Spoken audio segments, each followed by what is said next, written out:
Senator Wirth, you have a bill that would change the way we do independent expenditures. What's the bill going to do?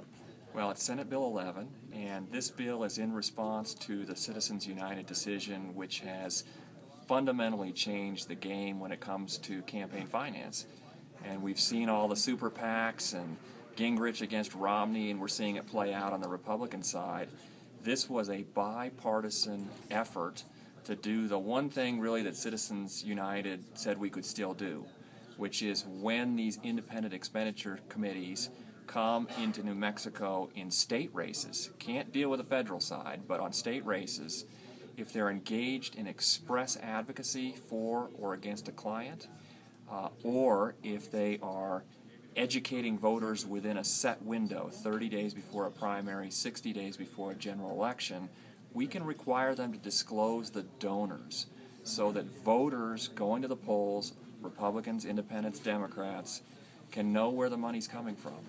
And so I think it's an attempt to kind of get that information out there because the status quo has so fundamentally changed. We finally got campaign limits, and now we have these super PACs.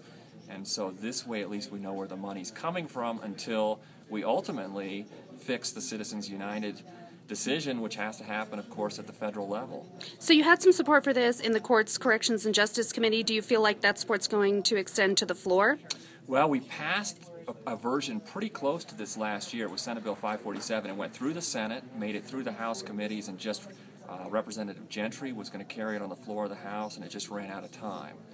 So it did have a unanimous endorsement by Courts Corrections, and we've worked hard. It's one of those bills that you push a little on one side, and all of a sudden someone on the other gets unhappy. So we found that uncomfortable balance where I'm hoping we can continue this discussion and get this on the books.